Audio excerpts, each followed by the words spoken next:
Eh bien salut tout le monde, c'est Romain de la chaîne Tech News et Test. On se retrouve aujourd'hui pour reparler un petit peu de l'iPhone 10 depuis sa dernière vidéo sur le déballage parce que j'ai eu tort. J'ai eu tort sur l'iPhone 10 puisque tout simplement avant sa sortie, je ne pensais pas tenir plus de 3 jours sous le système iOS et je parle bien du système et non du téléphone et j'en suis devenu amoureux. Ça fait plus de 6-7 ans que j'étais sous Android maintenant et j'étais persuadé qu'il y avait plein de choses qui allaient me bloquer sous ce système-là. Il y en a, on va en parler aujourd'hui. Attention, c'est absolument pas une vidéo où je dis que du positif de l'iPhone, donc tous les Apple fans, vous allez quoi qu'il en soit m'en vouloir un petit peu dans cette vidéo. Néanmoins, ça fait plus de 2 semaines que je l'ai en main, cet iPhone 10, et je voulais parler de la première fonctionnalité qu'on a sur aucun autre téléphone à l'heure actuelle, qui est Face ID. Face ID, je le rappelle, c'est le moyen aujourd'hui de déverrouiller son iPhone 10 via notre visage, tout simplement. Est-ce qu'on va avoir besoin de regarder notre téléphone? Non. Est-ce qu'on va prendre plus de 10 minutes à configurer le Face ID? Non plus. Tout est vraiment super simple.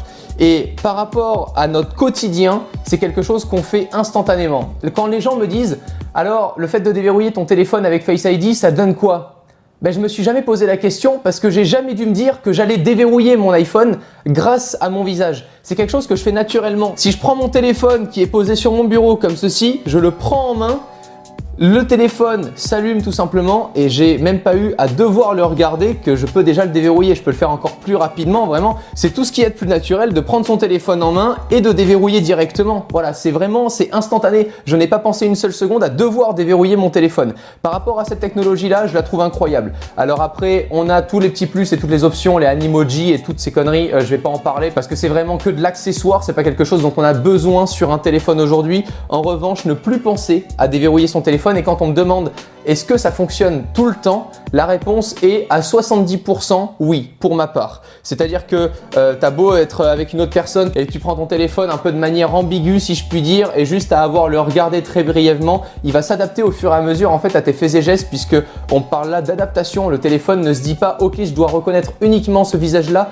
dans cette situation-là. Le téléphone va se dire, alors si plusieurs fois ce gars a l'habitude de se moucher, si plusieurs fois il va passer les mains devant sa joue ou autre, je vous donne un exemple, je me gratte souvent le nez, et même en me grattant le nez, le téléphone se déverrouille. Voilà, quand je vous parle là, le téléphone s'est déverrouillé puisque ça fonctionne vraiment avec une reconnaissance en 3 dimensions. Il ne va pas uniquement reconnaître vos yeux, il va vraiment reconnaître la forme de votre mâchoire. Il va s'adapter également si votre barbe pousse ou non et on l'a vu sur différents tests, je me suis pas amusé à laisser ma barbe pousser pendant 2 mois, de toute façon il n'y aurait pas eu grand chose à la sortie. Donc par rapport au déverrouillage, il n'y a aucun doute pour ma part là-dessus. C'est vraiment la révolution aujourd'hui de déverrouillage de smartphone. C'est ça, c'est la reconnaissance faciale sans qu'on ait à le penser. Qui dit reconnaissance faciale simple pour ma part dit forcément une meilleure ergonomie puisque sur un autre téléphone comme j'avais pu avoir avec une empreinte digitale, alors l'empreinte digitale sur les autres smartphones, ce que je trouvais la plus agréable, c'était lorsque l'empreinte digitale, le capteur était placé sur le bouton Home, un bouton physique. À ce moment-là, ça ne me gênait pas. Maintenant, tous les autres smartphones où l'empreinte digitale est à l'arrière, il faut penser à déverrouiller son téléphone pour le déverrouiller. Vous pouvez pas me dire « Ah non, maintenant c'est instinctif, quand je prends mon téléphone, je pose le doigt dessus. » Mais tu sais que tu dois le poser dessus. Voilà, c'est vraiment cette différence-là entre savoir et devoir le faire et ne pas y penser du tout, prendre son téléphone et que ça le fasse naturellement. Ce qui donne du coup une meilleure ergonomie du téléphone et ce que j'ai découvert sur iOS, c'est ce panneau de notification. Alors au début, j'étais là en train de regarder le panneau de notification et j'avais envie de me dire « Bah non, si je veux voir mes notifs, je défile de haut en bas, voilà, comme sur tous les autres systèmes de téléphone sous Android. » Et là, directement, en fait, je me suis aperçu qu'il y avait un réel intérêt avec ce panneau de notification puisqu'on va vraiment pouvoir supprimer les notifications, on va pouvoir les ouvrir une fois que Face ID vous a reconnu. Donc pareil, plus rapide, plus simple à comprendre au fur et à mesure quand on l'a en main. On va pas chercher la notification, tout est sur le même panneau, que ce soit vos rappels, vos agendas. Après, à vous de définir les autorisations ou non des applications à pouvoir apercevoir directement sur le premier panneau là qui s'affiche. Et une fois que Face ID est déverrouillé, je vais tout simplement accéder à l'application que j'ai souhaité ouvrir via ce panneau de notification. Parlons du système iOS. L'ergonomie du système iOS, pourquoi j'ai redécouvert un téléphone avec iOS? Tout simplement parce qu'en fait aujourd'hui on ne dépend plus d'Apple, on dépend des applications qui sont développées pour les smartphones Apple. Là, je parle vraiment d'Apple. Et ce que j'ai ressenti comme différence, et suivant les téléphones, puisque j'en ai testé beaucoup sous Android, c'est que sous Android, tu prends un téléphone qui vient de sortir mais qui est peu connu, il va y avoir des applications qui vont pas se mettre à jour rapidement, puisque sous Android, une fois qu'on a développé l'application pour le système Android, on va devoir l'ajuster pour le S8 Plus, pour le S8, pour le Note 8, pour le Axon 7, pour le OnePlus 5T, et ainsi de suite. Ce qui fait que si les applications n'ont pas un budget monstre à mettre dans le développement, on se retrouve très rapidement avec des bugs et autant vous dire que j'ai eu que ça. Sur Snapchat, Insta Story, ça buguait à chaque fois. J'arrivais jamais à faire une Insta Story propre ou un Snapchat propre. L'application se fermait, elle se rechargeait, elle se réouvrait. Enfin bref, c'était une horreur. Et là justement, je vois la différence parce qu'il y a des applications qui ne sont pas encore mises à jour pour l'iPhone 10 et on voit notamment que ça croppe légèrement un petit peu avec cet écran dont on va en reparler très rapidement. Ce qui fait qu'aujourd'hui, voilà, par rapport à l'ergonomie, ça me donne plus envie de créer du contenu social media. J'ai envie plus rapidement de poster un Snap, de poster une Insta parce que je sais que ça va pas être un problème. Je sais que ça va être normal et pour le coup, pour nous utilisateurs, ça doit être normal que d'ouvrir notre application et de pouvoir poster très rapidement notre contenu.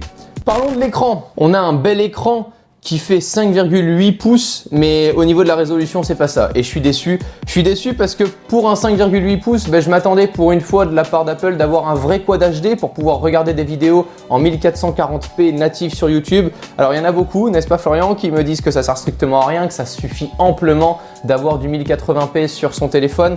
Là, au niveau de la résolution du 2436 par 1125 pixels, excusez-moi, c'est un peu tiré par les cheveux. J'aurais vraiment, c'est ce que je regrette en fait, c'est le fait que Apple se disent bon c'est nous qui faisons le téléphone, on fait ce qu'on veut, on n'a pas besoin de s'adapter aux autres normes. Voilà, c'est ce que je trouve juste un peu dommage par rapport à l'écran, c'est de pas profiter d'un plein Quad HD. Est-ce que ces bords servent réellement? Le fait que le smartphone maintenant ait de moins en moins de bords et qu'on voit uniquement une plaque de verre dans les mains, c'est un peu le ressenti tout de même qu'on a. Maintenant, le centre en haut, en tout cas des notifications qui s'ajoutent au niveau de l'heure, au niveau de la batterie et du Wi-Fi, je vois juste un intérêt, c'est de profiter pleinement de l'écran pour de l'affichage et c'est ainsi qu'on va parler du bouton Home qui a disparu. Alors, est-ce que le bouton Home qui disparaît, c'est un problème? Oui, pendant 6 heures. T'achètes le téléphone, pendant 6 heures, tu te dis mais what? Arrête, c'est trop bizarre de pas avoir de bouton Home.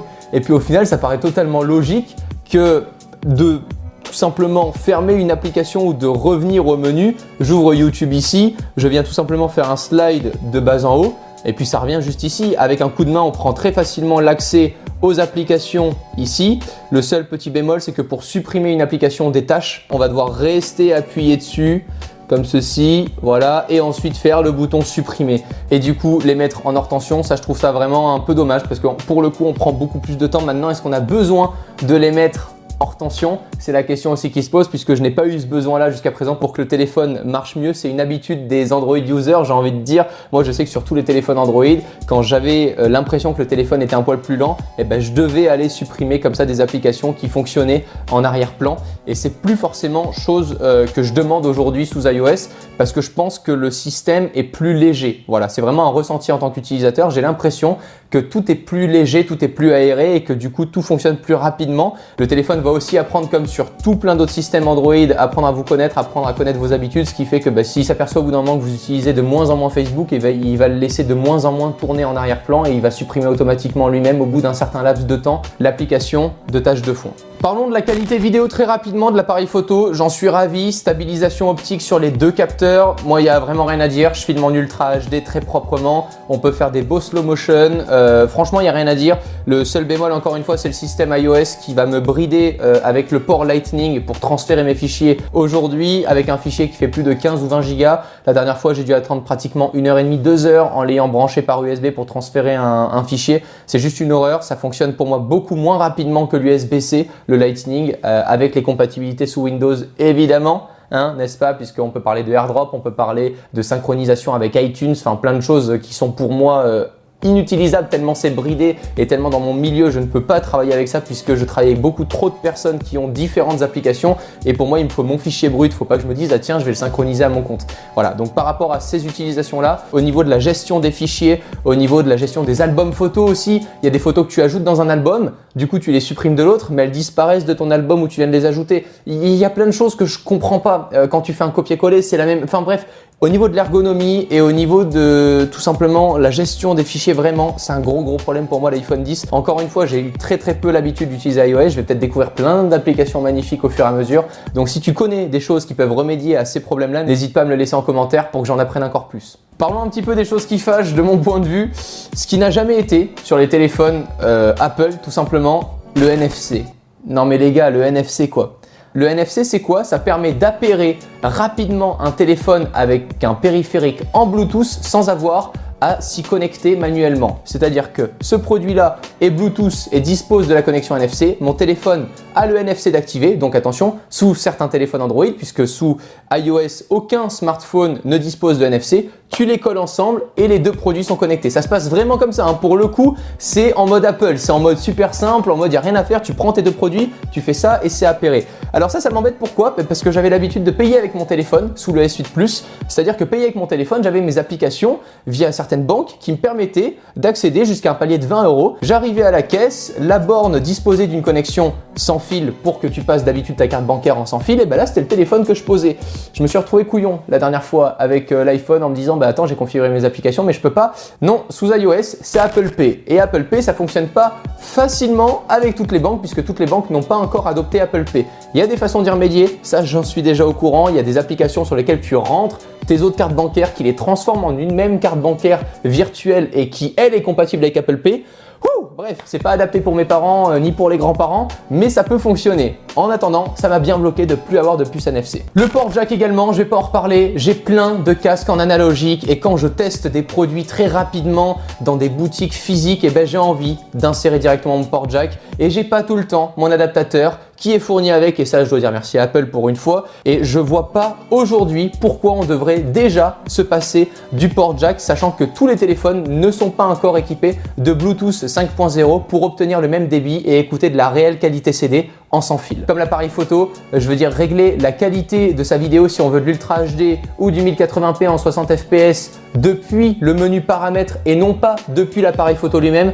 Je comprends pas, c'est une logique que je comprends pas. Tu es sur l'appareil photo, tu veux changer tes réglages de l'appareil photo, ça me paraît logique d'avoir un bouton réglage sur mon application de l'appareil photo. Voilà, et par rapport à ça, il n'y a pas de mode pro non plus en photo, impossible de régler l'ISO, le shutter speed, l'ouverture. Donc je suis obligé pour ça de passer via des applications comme Photoshop Express, comme Lightroom.